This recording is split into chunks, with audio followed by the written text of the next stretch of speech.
আসসালামু আলাইকুম রহমতুল্লাহি ওবরাকাতুহ।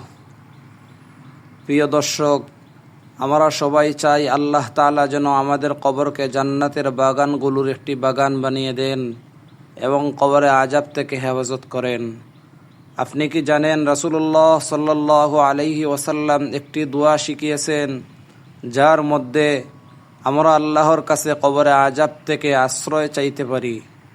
দোয়াটি হলো, আল্লাহুম্মা ইন্নী আউযু বিকা মিন আযাবিল কবর, আল্লাহুম্মা ইন্নী আউযু বিকা মিন আযাবিল কবর।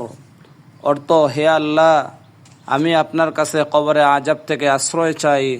রাসূলুল্লাহ সাল্লাল্লাহু আলাইহি ওয়াসাল্লাম এই দোয়াটি সালাতের শেষ বৈঠকে সালাম ফিরানোর আগে পড়তে শিখিয়ে দিয়েছেন।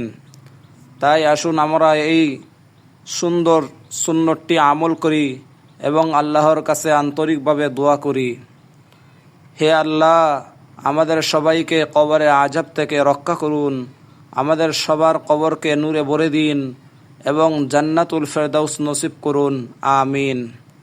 ভিডিওটি ভালো লাগলে একটি লাইক দিন, অন্যদের উপকারের জন্য শেয়ার করুন এবং এমন ইসলামিক ভিডিও পেতে আমাদের চ্যানেলটি সাবস্ক্রাইব করুন।